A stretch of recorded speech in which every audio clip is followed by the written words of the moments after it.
Hey guys, welcome back to Coffee with Composers. My name is Joe Chris, and the title of today's episode is Remembering Why We're Here. I think every composer, or even artist in general, at some point finds themselves in a place where they realize they've gone so far off course and they feel lost. They struggle with loving their art, struggle with keeping up with the work, and it becomes more of a business and less of an art form for them.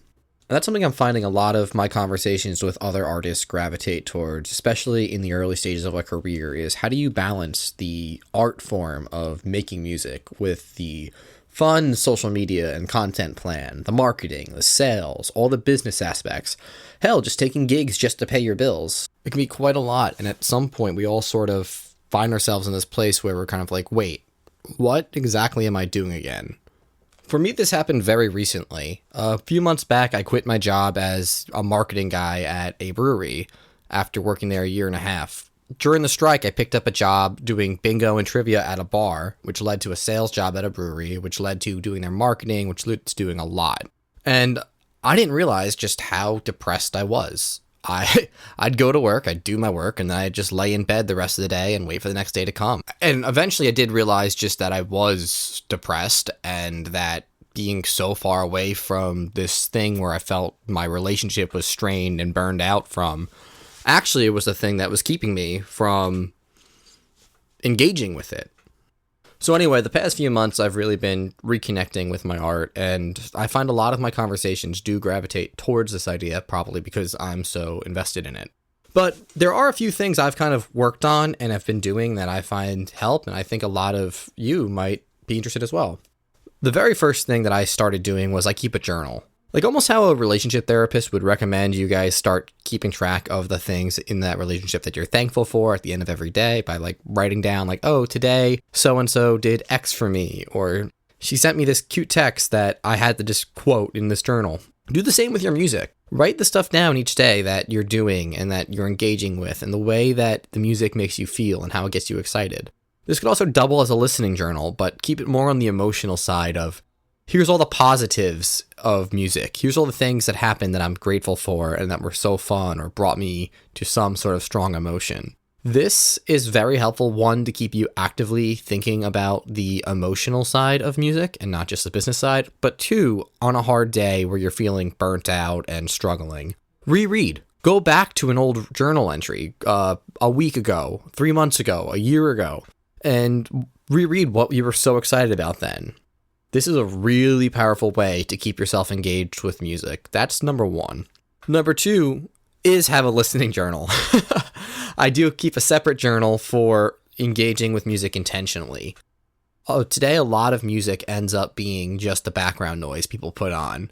They put on random Spotify playlists by AI-generated artists to fill in the void while reading a book, while driving, while conversing with friends. A lot of people don't take the time to just sit down and listen to music. If you're a composer, a songwriter, or a musician, you should be, especially if you're going to be creating that music. So get a separate journal, or use the same one, but just listen to music intentionally. Write down what you're hearing. Write down how it makes you feel. Write down all the little details about it. The rhyme structure, like really engage with it on a technical and artistic level, not just from a point of pleasure and bypassing through your skull. And on the topic of engagement, be a part of your community. Make friends, collaborate, go out to events. Songwriters, go to open mics. Composers, go to concerts.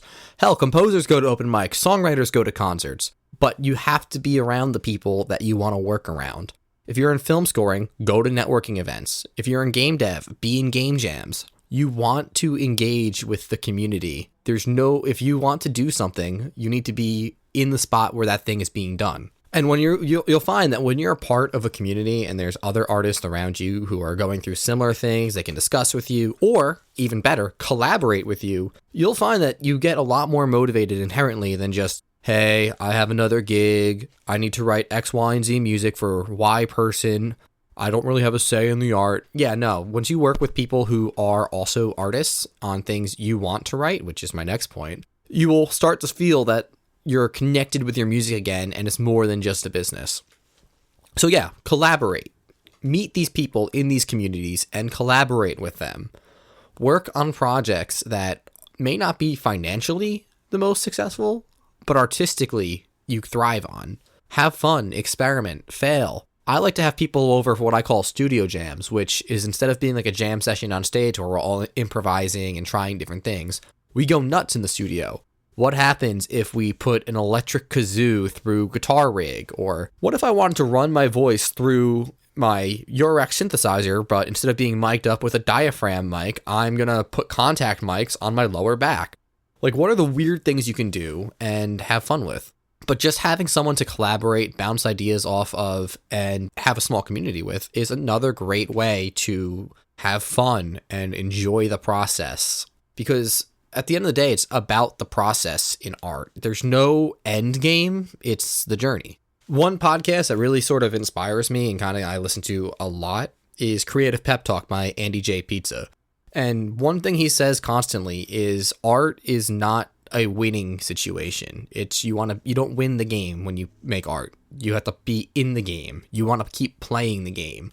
The goal of art is to keep the ball in the air and see how long you can keep it going, not just to win the game of keeping ball in the air. And I think that's important to remember because when a huge project finishes, what's next? Well, the next project.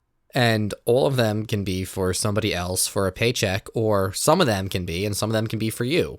Another way I've sort of engaged with my community is I joined a challenge called the Oscar Death Race. So this year, I challenged myself to watch all of the Oscar nominees before the Oscar ceremony. It was actually just a little online thing. I don't know any of the people doing it. However, when I would go to networking events or mixers with filmmakers, I was able to talk to them about all this stuff. I watched movies I would never choose to watch, and I turned out to love them. Not only that, I felt by going to the cinema, like one would go to a concert or an open mic, wink, wink, kind of made me fall back in love with movies. The past few years, I've seen maybe 6 or 7 movies a year in the theater. That's a lot for somebody who wants to be a film composer, right? Absolutely not. However, this year, I've watched 72 movies alone, and it is April. So that sort of process of engaging and training myself to take in new creative input helps me put out more new creative output.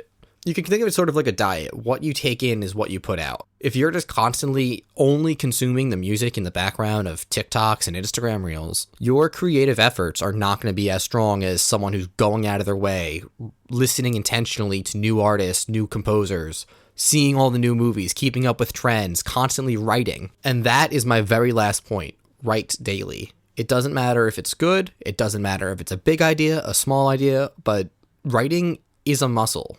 We are essentially creative athletes. We need to train. We need to practice. Our performance tanks if we stop for a bit. You need to get into that routine. Routine and ritual are probably the 2 big R's of being a creative artist. Okay, I don't know where that came from, but I love it. We're keeping that in. Yeah. So anyway, that was the first little creative talk on Coffees with Composers. Over the coming weeks, I'm going to have interviews with some decent-sized film composers, as well as more of these little chit-chats where I kind of just spew out a bunch of my ideas and thoughts on creativity and the creative process. But if you'd like to stay up to date, please subscribe to this podcast or join my mailing list at joechrismusic.com. You can find me on Instagram at joe_chris_, and I look forward to seeing you at the next podcast.